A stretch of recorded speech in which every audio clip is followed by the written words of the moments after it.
Thanks for clicking on the video, and here today at Nerd Mimic, I'm going to show you a fantasy card game heavily inspired by D&D that I got as a child back in the 80s. Yes, this is an old card game called Encounters with a lowercase e, and it's published by Mayfair Games and came out in 1982. So that is more than 4 decades ago. All right, so obviously this cover in game is heavily inspired by D&D, and of course that's sort of why I purchased it in the first place, because I was getting into D&D at that time. So this came out 1 year before this red box, and you've probably seen this cover before. This came out in 1983. So you can see how the cover is almost having the same sort of pose, where you got this monster coming right at the fighter. So pretty cool artwork on both boxes. By the way, I'm having a free giveaway for my childhood red box right now. I'll put a link down below for that. And if you're new to the channel, like what we do, hopefully you can think about subbing up. All right, so let's get into this game. It's a quick dueling card game. It's really meant for 2 players though. You can have more. And this box is really simple. So on the back of the box, you have a description of the game. Enter the world of wizards and paladins, demons and dragons, heroes and monsters as they battle each other in a series of encounters in search of conquest and treasure. So this is rated for 10 plus, and it contains 2 deck of cards and 2 6-sided dice. The artwork here is basically artwork from the cards. So that's pretty much it on the back of the box. There's nothing really on the sides here, just the title. And so let's get this box open.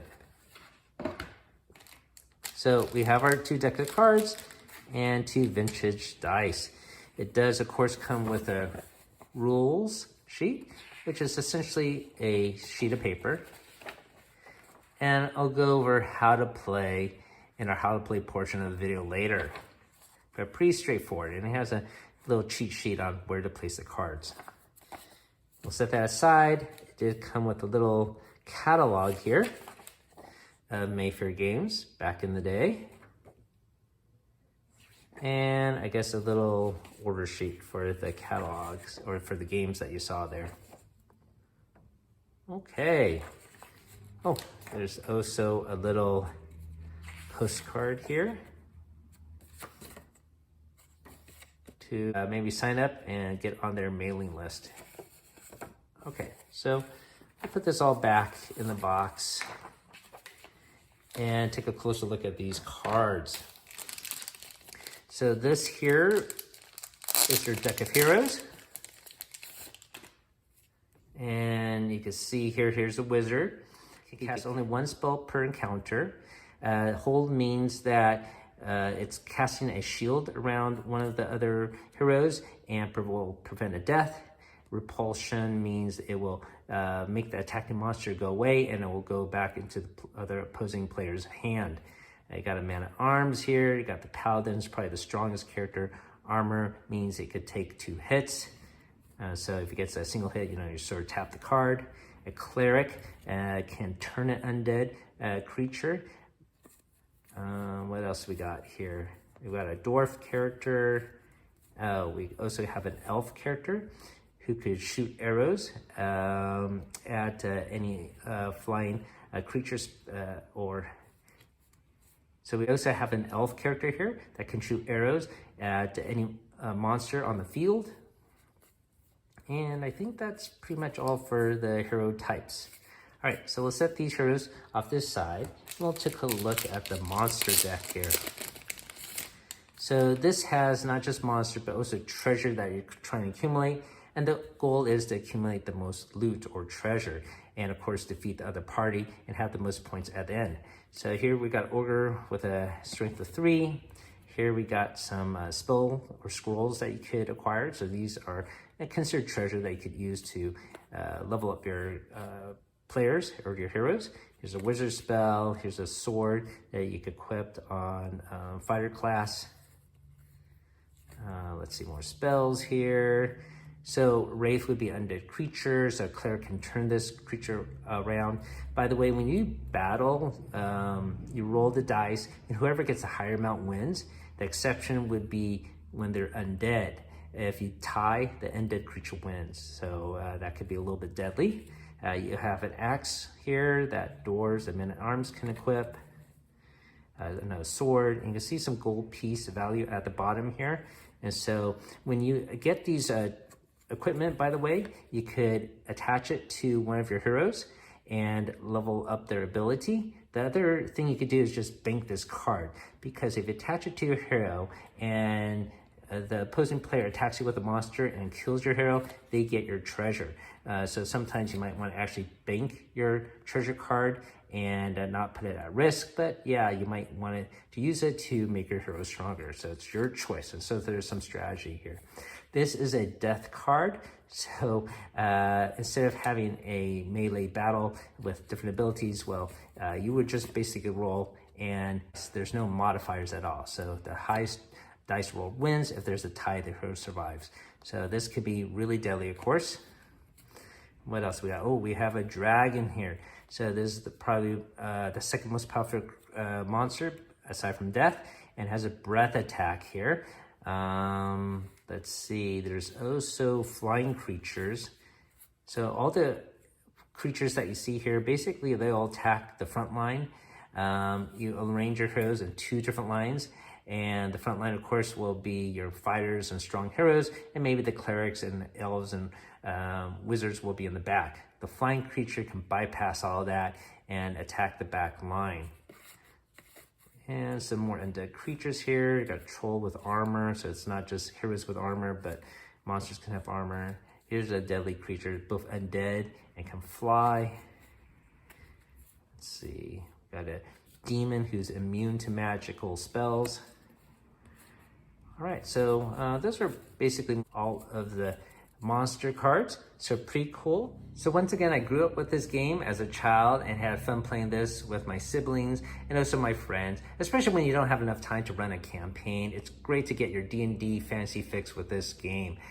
So you can run it with 2 to 4 players, but usually we play more of as a dueling match. So I'm gonna get this game set up and play with my daughter, and I'll see how it all comes together. Welcome to our How Play portion of Encounters. And before we set up the game, I should explain that this is a competitive game, and the goal is to get the most loot as possible, and that's by gold pieces. I showed you some of the item cards. These weapons have gold piece values on the bottom, and sometimes you find a sack of gold and it will have a gold piece value on the bottom as well. There are spell card treasures, but they actually have no value at all. So it's going to be items and sacks of gold that count to your point total. The other thing that will count to a point total is if you're the last man standing. So you can play with 2 to 4 players, but this is probably better as a dueling game, and the winner gets 1,500 extra gold pieces as the prize. So basically, you know, if the winner, that's probably going to be the main goal here. So I will deal out some cards to both players, and you can arrange them in any order you like, but you're going to set up 2 rows. The first row would be your main line of defense, and then the second row will be probably the weaker characters, as I explained a little bit earlier. And I am going to deal out 7 cards to each player from each deck. Now, this blue deck is the monster deck, and yes, each party will have their own deck of monsters, and they will use it to confound the other player. And then we will deal a deck of these red back cards, and these are the hero cards. And each person will have a party of 7 heroes. And so this is your line of defense against the monsters. And so basically you're sort of acting as like a DM for the opposing player. And this is called encounters because each battle is considered an encounter. And after the characters basically take a short rest and refresh their spells or refresh their armor. And so basically it's going to be a battle to see who can defeat the other party with their deck of monsters and accumulate the most loot and be the last man standing. So we could set aside the hero deck. We won't really need this anymore, but the monster deck we will. And for each turn, each player will draw 2 cards, And if you have 8 or more cards, you have to play 2 cards. If you have less than 8 cards, you can have the option of playing just 1 card. And basically, the person that goes first will be the dealer, and I guess that's a kind way of saying the older player. So that would be me. All right, so Emma, why don't you grab your deck, your monster deck, and you got your deck of heroes. All right, I'm gonna take both in your hands. I'm gonna take both in your hands and take a look, and you can start to arrange your heroes in 2 rows. Stronger melee characters in the front. They will be the first line of defense. Voila! Wow, you got 2 paladins. You lucked out. And I got some clerics, a wizard, and an elf in the back line here. All right, you have no elves. Are you sure you want to put the man-at-arms in the back there? Yeah! You could be at the front. No. Okay. And how about your monster cards? Did you take a look at them yet? Yeah. Ooh, okay. So I am going to go first. And I have the option of either attacking you with a card, I have the option of banking a card, or I have the option of equipping a player. Now, spells are not actually equipped, you're sort of held in your hand, but the swords and axes that you saw earlier, you have to take an action to equip them. All right, so every time a player goes, they first draw 2 cards. So I'm going to draw 2 cards. Ooh, and I do have an equipment I can use. I think the first thing I'm going to do is actually play this death card on a paladin, okay? All right, but my second action is to maybe equip this sword on this knight so he becomes as strong as a paladin, okay? All right, so those are my 2 actions. Let's roll for the death card. Okay. So whoever rolls highest wins. 2. I won. Okay, so sorry about that, but death only attacks once, okay? So he goes to the discard pile, and your paladin gets knocked out. Sorry about that. Okay, so your turn, Emma. You gotta draw 2 cards. Draw 1, 2. First, how many cards can I put in the bank at one turn? Well, you can play 2 cards. So you could bank 2 cards if you want. And that Then I'm means gonna you're not bank gonna 2 attack. cards. Are you sure you don't want to equip it? No, then you'll steal it. Well, it might be true if I knock out the player, but if you equip it, you could actually equip the sword and the ring of speed to the paladin, and then he would actually have a +7 ability. Oh. Yeah. No. No, still don't want to do that. Okay. All right. Your choice. I'm going to draw 2 cards. And I guess it's sort of good that you didn't, because I have another death card. I'm going to attack your paladin here again. Wait. Hold on. I got another card I want to do, or have to do. And maybe I'll use this undead specter to attack your man-at-arms, okay? All right, so we got to do the death card first. Oh, no. What is this? Sorry about that, Missy. Your paladin's knocked out. It's another death card. All right, so there is a rule of battle. So the death cards are played first, then wizard cards are played next, then cleric abilities, then elf abilities, then dragon attacks, then melee ability. So we play the death card. Now your wizard has a chance to go, or both of them. What do you want to do with your wizards? Do you want to use a hold spell or a repulsion spell? Repulsion spell. I have to roll a 1? Yes. No. That gives my other wizard. No. All right. Now your cleric can do something too, right? Okay. So basically when you turn undead, you add a 2, not a 1 to your roll. Okay, and I add a 3. So I am the winner. yes, you do win. So this undead character gets repelled and turned back to my hand. Apologies, I'm sorry. It's not returned back to my hand. It is actually discarded. If you repel a monster, it's actually returned back to my hand. Okay, so that is my turn. Now it's your turn, Emma. You get to draw 2 cards. 1, 2. I'm going to do... First, I'm gonna equip... I'm gonna put this in my bank and then do... You don't want to make your man-at-arms stronger? No, I'm going to do this. Oh, no. Okay, you got a death card too. All right. So my sword does Roll not... it. Yeah, it's just whoever gets highest roll. 4. Uh-oh.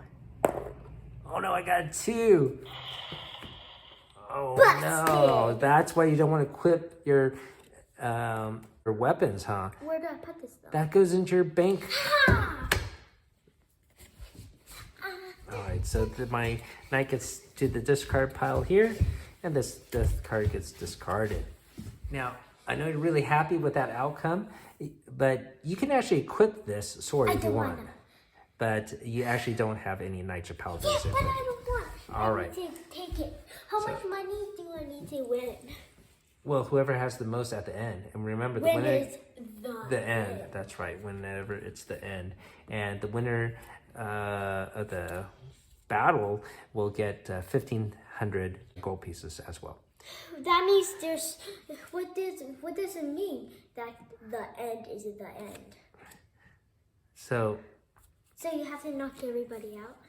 yeah, so whoever is all knocked out, then the winner of that end battle gets 1,500 gold pieces. So if there were 4 players, whoever is the last one standing gets 1,500 gold pieces, okay? And adds it to their bank of treasure. Okay. All right, so I drew 2 cards, and boy, I can do some real damage here, but let's see. Let's try this dragon attack on you, okay? And then I will also play or bank a treasure. My turn I have then? a gold one. Okay, so can I try to Yes? pull this thing? You can. Okay, wizards go first. Okay. Oh my god, you did it. All right, so that is the end of my turn. Okay, your turn. So first, I'm gonna do this. Oh, dragon card as well. And also I'm gonna get Bank another I dragon. don't have any elves. Okay. All right. So the first thing I can do is use my wizard. So let me just see if I can, well, even if I repel them, you're going to use them again, right? Oh, okay. Let me try to repel him. I miss. I can use my cleric, but he's not undead, so I have an option of using my elf to shoot an arrow. I might get lucky and do it. Maybe. So I will add a 1 to my roll, and you get to add a 5. Oh, the arrow misses. Okay, now it's melee combat. Okay. Okay. Ah, Do I win? yes, you did win. So my man-at-arms gets knocked out, and then I could defend the next battle with anyone I want to use. So I guess I will use my dwarf. Let's go. Let's go. Oh, I think I lost that battle. Oh no. I think this dragon is gonna wipe out my whole party. Go. Who next? My elf. Okay. Let's go. Oh no. 2 more. 3 more. Okay, my cleric. Oh no. My cleric's wiped out. Next. I use my other cleric. Oh, I can't win that battle. Oh no, last combat. Hopefully you roll a 1. Uh-oh. Hopefully you roll a 1. No, I can't beat that. You total wipe out with your dragon. But what about the wizard there? Defeated the wizard. That was the battle. So I won? You did win. Yay! All right. So it's a fast, silly game. You can see how one dragon can defeat you. And there is some luck, of course, with the cards you get, whether it's the heroes you get or the equipment. But anyways, it's a lot of fun. Well, you played this game many times before. What do you think about it? It has old-fashioned art. It has a old-fashioned art. Do you find it to be fun or not fun? It's okay. That has been our gameplay of Encounters. So if you add up your gold pieces, you definitely outweigh my bank of only 300, and you won, and that's 1,500 extra gold pieces as well. So you definitely won the game. Hope you had fun watching that, and have a great night. Keep on adventuring out there.